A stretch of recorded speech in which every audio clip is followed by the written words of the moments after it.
Welcome to the Evolve Beyond Limits podcast. I'm your host, Stacy Gissal. I am a human design and relationship coach, 6'2", manifesting generator, and total lover of life. If you want real solutions to real life problems, then you are in the right place. This podcast is dedicated to using human design, ancient teachings, and DNA activation to elevate both your relationship with yourself and the people around you. If you are willing to take action on the practical steps given in this podcast, I promise your life will change for the better. All you have to do is open your heart and mind, step beyond your fear, and activate the courage needed to create a life that you're excited to live. So without further ado, let's dive in.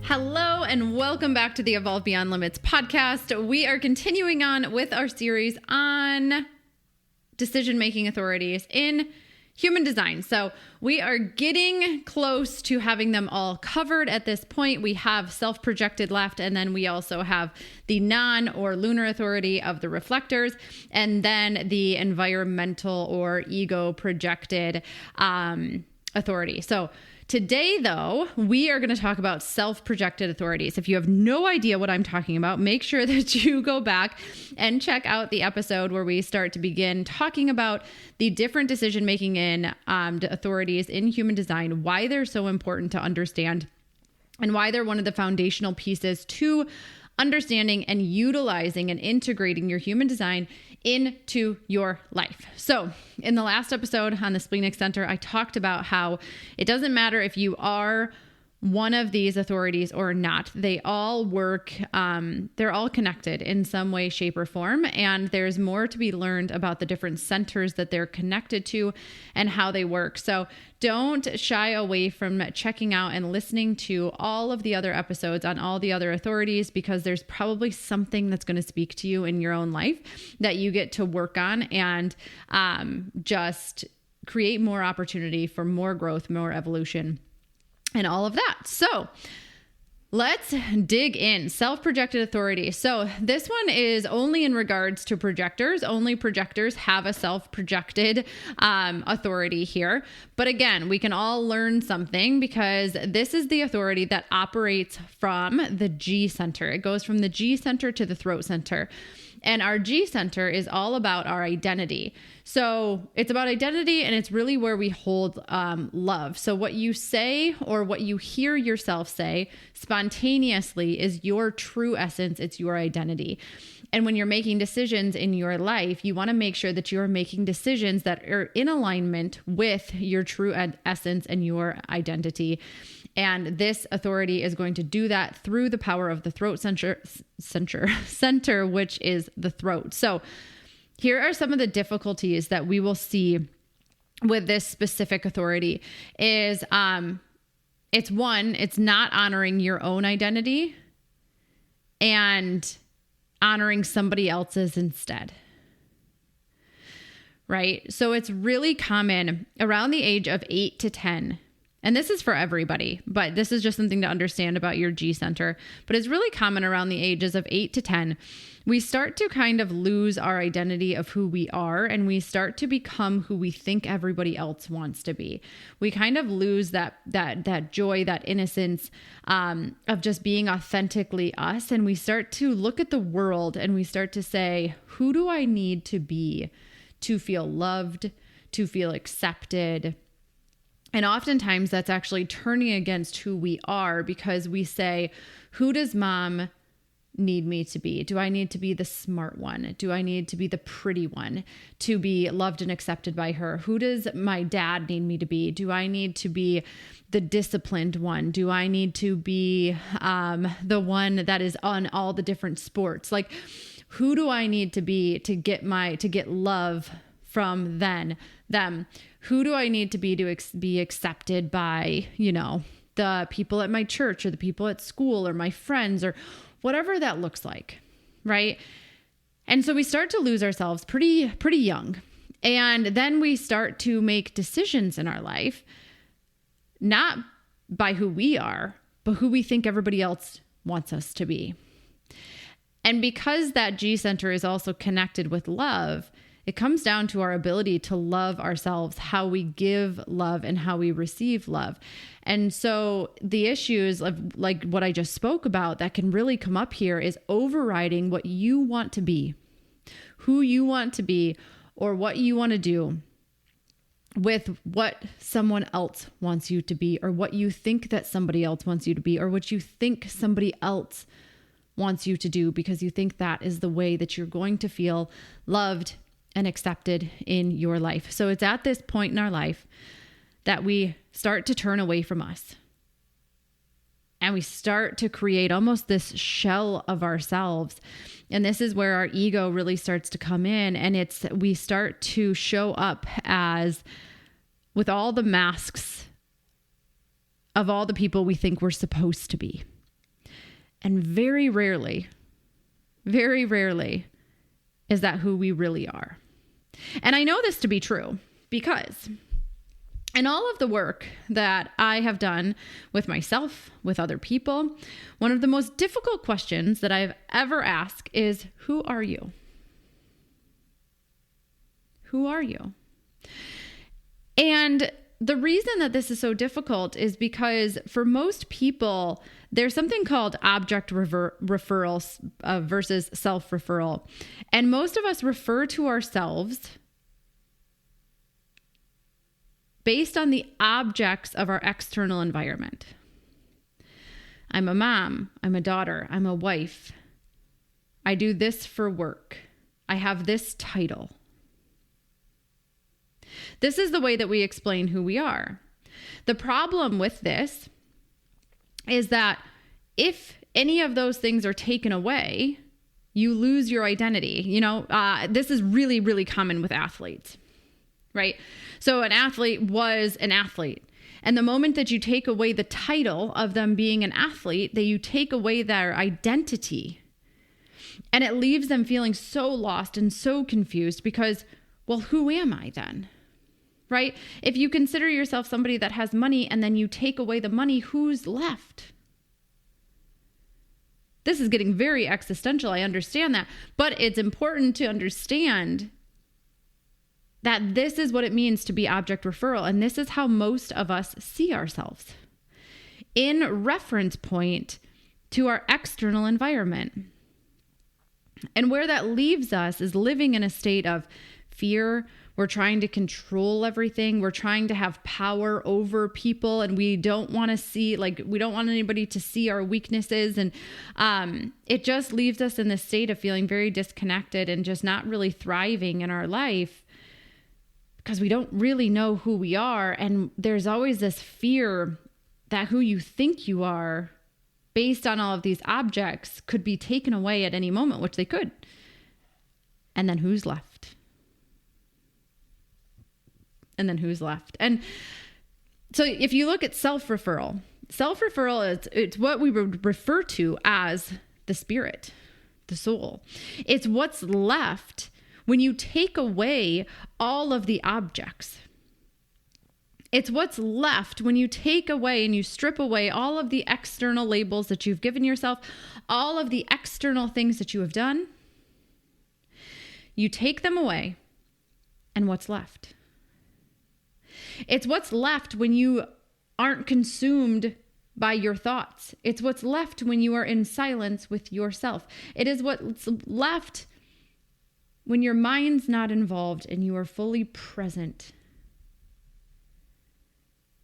in your life.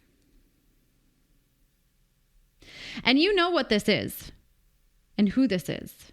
You've experienced them. Rarely, maybe, but you have. When you're so present in your life, because here's what comes with having this essence of self-referral about being connected to your soul, to your spirit, to who you truly are, is you let go of control. You're spontaneous. You're joyful. You have this sense of innocence.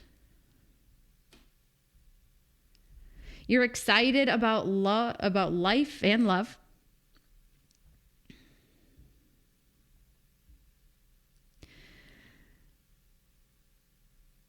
And you don't feel superior to anyone. but you also don't feel inferior to anyone. Yeah, it's always the honor all but bow to none. You realize where you are connected and who you are, and there is no need to compare and contrast you to somebody else because you were never meant to be somebody else, and we are all intrinsically connected in some way, shape, or form. So there is always somebody that you can learn from. At the same time, there is somebody that you can teach. There is somebody that you can love, and at the same time, there is somebody that can love you.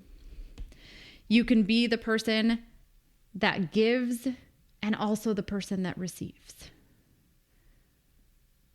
You get to be it all. But in order to do that, we're very multifaceted. It's very fun.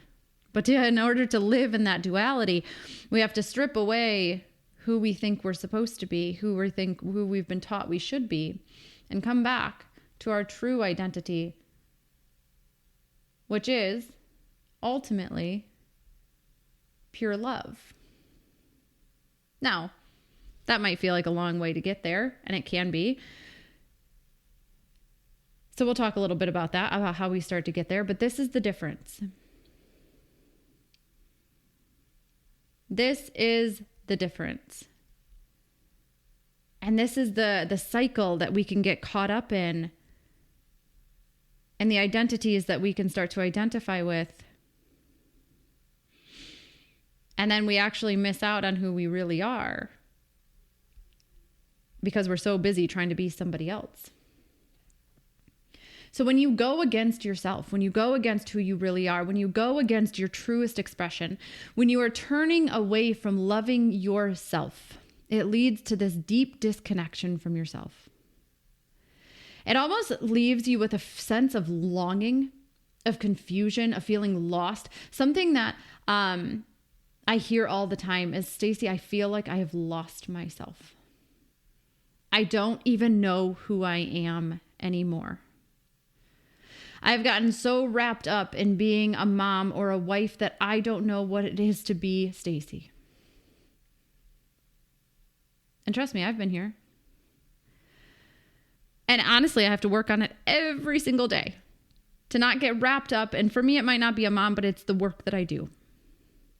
How do I not get wrapped up in the work that I do and forget that who I am is not what I do? What I do can fluctuate, and it can move, and it can change, and it can shift, and it can evolve. And so can who I am.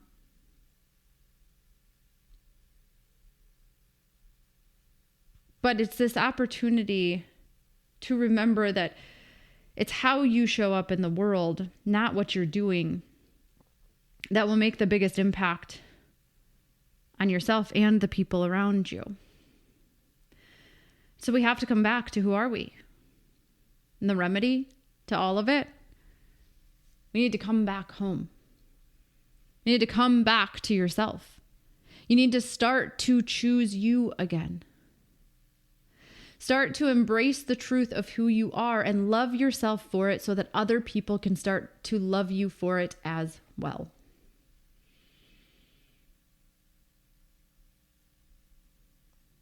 And trust me, I get that this is not easy. It is not easy to love yourself when you've lived most of your life going against yourself and trying to be loved by everybody else and foregoing yourself in the process. When you start to choose you after you've been choosing everybody else for most of your life, I get how tough that is. And the thing about change is it usually gets harder. There's this moment that your ego is going to fight it tooth and nail because it doesn't want to change. It doesn't want to change. It would rather things stay the same way that they are, regardless of how uncomfortable they are. It doesn't want to change. And so it will fight you when you start to choose you, and it's going to feel worse before it feels better. But just at that moment, that valley of despair that I have talked about, I'm sure in episodes before, but it's that moment before change actually occurs. You go to this moment, this valley of despair, and you're like, I just want to give up because this feels harder than life felt before. when I was just choosing everybody else. Choosing me feels harder than choosing everybody else. So I'm just going to go back to choosing everybody else. But if you can just stick it out,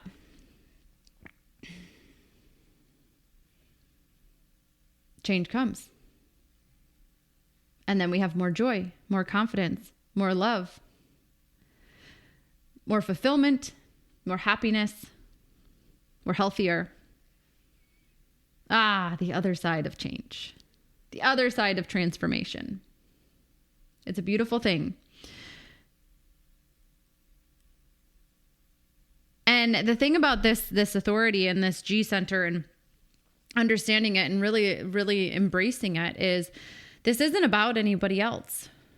This is about your expression of love and truth for yourself. And I would be lying if I said that this is not one of the most difficult things to do because of all the reasons that we have already shared here on this episode. But with this authority, what you say in response to an invitation is your truth. But if there is no invitation, there's nothing to say and there's nothing to hear, so decisions can't be made. But when you are invited to speak, when you are asked a question, you have to trust what you say spontaneously.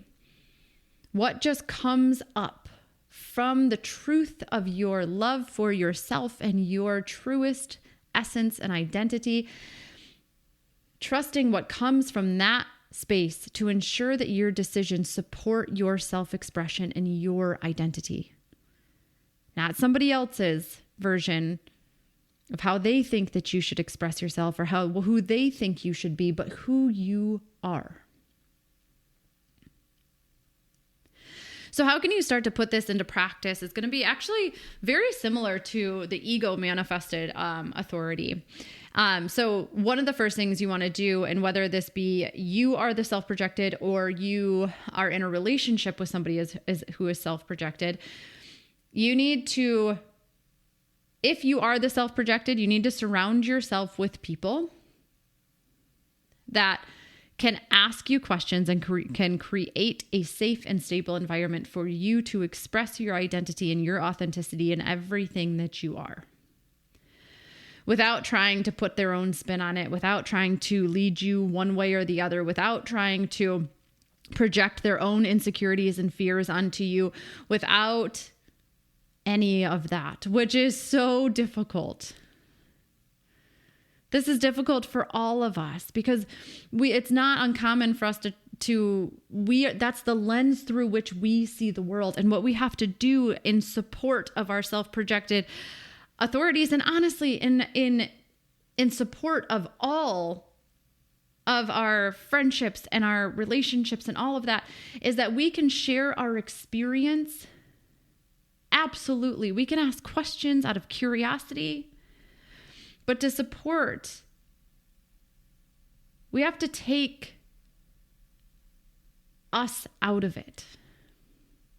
We have to trust that we can share our experience. We can share maybe what we're seeing, what we're feeling. But ultimately, we have to give them the space to speak for themselves and make their own decisions, and trust that their decision is what is best for them. And what you think is best for you or for them might not be what's best for them. They have to choose.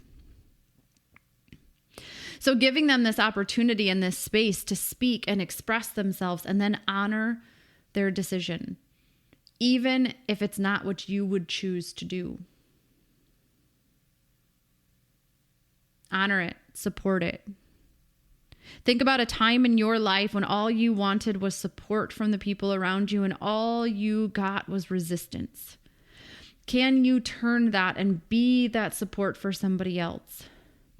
When you asked yourself, can't they just get over their own fears and let me do what I want to do? This is your opportunity to be that, the thing that you wished that you could have been, that somebody else would have been for you. Can you be that for somebody else? Can you give that?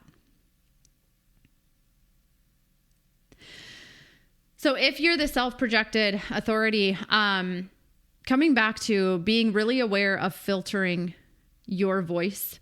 So your throat center is really important that you realize that you need to allow yourself to just speak from that expression of self-love and identity and speak directly from the G center. Trust that spontaneous expression that comes up when you are invited to share, because you don't want to go for so many people. Then what I mean by filtering is that you have something that you want to say, you have this expression, there's something that spontaneously arises that you want to share, but then you let it go through the filter of your head. And you think to yourself, well, are they going to accept this? Are they going to hear it the way that I want to hear it? Are they going to understand it? And so then you start to mold and shift and try to almost manipulate what you're trying to say to put it in a way that they're going to hear it. And when you do this, it loses its power. It loses its power because it's inauthentic, because it's no longer you. It's you with a mask on of who you're talking to. So it no longer feels genuine, and the power that it had does not hold any longer, because it feels as if at its truest essence that it's just untrue. It was true when it spontaneously arose from you. It became untrue when you tried to manipulate it into something that you thought the other person wanted you to say. Or you thought that you could find a way to say it in a way that they would understand it better. And it almost always does more harm than good. So it's actually really funny. You know, I've had this happen in so many areas of my life. And I call it like, when I realized what I was doing, I was trying to Andrewfy things. And when I realized that this happened in my own life, it was quite funny, because I realized that so many times I would want to tell Andrew about an idea that I had or something that was going on with me. And I would come to him and I would almost like have it in like presentation form. Like I was like, okay, the way that Andrew thinks is very logical, and it's very, I want to know the answers, and I better have the answers to all the questions. And so I would try to Andrewfy it. I would try to put it into a presentation, have all the answers, have everything figured out, even though, let's be real, it was a bunch of bullshit, because I didn't have it all figured out. I didn't know how this was going to play out, but I thought that maybe if I could just give Andrew that sense of stability, like I had some clue what I was doing, that he would be more supportive of whatever I was doing. And it almost always worked against me. Like I was like, gosh, like I tried so hard and I did not get what I was looking for there. And so then one time I came out of a meditation and I said, Andrew, I need to go visit the elephants in Thailand. Like I just got out of this meditation and it's super clear to me that I need to go to Thailand and I want to spend time in this elephant sanctuary. And he was like, okay, let's make it happen. I'm like, that's it? You don't want to know how or why or when or any of that? And he's like, no, we'll figure that out. And it was this moment that I was like, oh my gosh, the things that can happen when we don't filter ourselves, when we don't filter the information and we just speak from our heart, because that's what I did. I didn't try to figure it out. I just said, hey, this is on my heart and I need to say it. And every time I have ever done that with my husband or anybody else in my life, it's rarely the conversation I thought I was going to have, but always received significantly better than I thought. And it usually sparks some beautiful conversation of some sort. And I learn something about myself or the other person in the process when I don't filter. So consider that. The other thing is that, again, if you don't have somebody in your life or you don't feel necessarily safe yet to talk to, well, call me, first of all. If you don't have anybody in your life like that, then I am available. Sign up for a mini session. But journal it out. Give yourself an opportunity, a place to express yourself. And this is a great option. Journaling is a great option. It's your opportunity to speak to put your expression onto paper and to speak it out.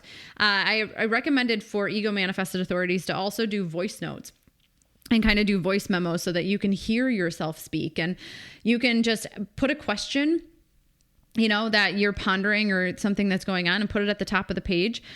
Set a timer for 10 minutes and then just journal whatever comes through. It doesn't have to seemingly make any sense.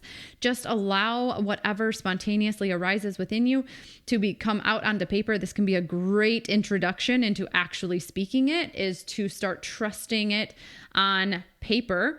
And as far as journaling, sometimes people struggle with journaling because they think too much. They're in their head too much. And so that's where I like to really set the timer and just put 10 minutes down and then just start writing.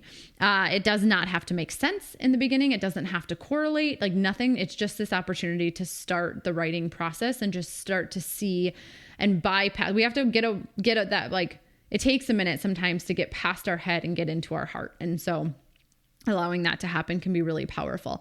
And then lastly, just really trust your voice. It needs to be heard, but wait for the invitation. If you speak without an invitation, then it's going to work against you and you're not going to feel heard. And then it's going to be this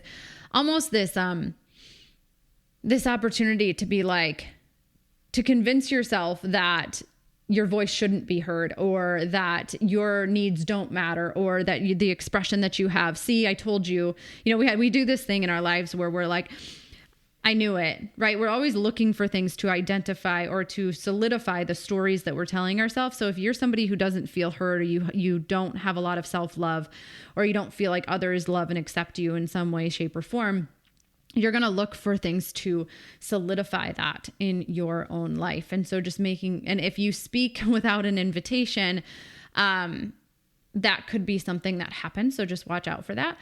And you just know that you can also create your own invitation. You can create your own invitation by asking if someone could ask you some questions or chat with you so that you can gain some clarity on a decision in your life. Like you can ask and kind of create your own invitation, if you need to. So that is some things, and I hope you learned some things and took some things away from this podcast episode on the self-projected authority.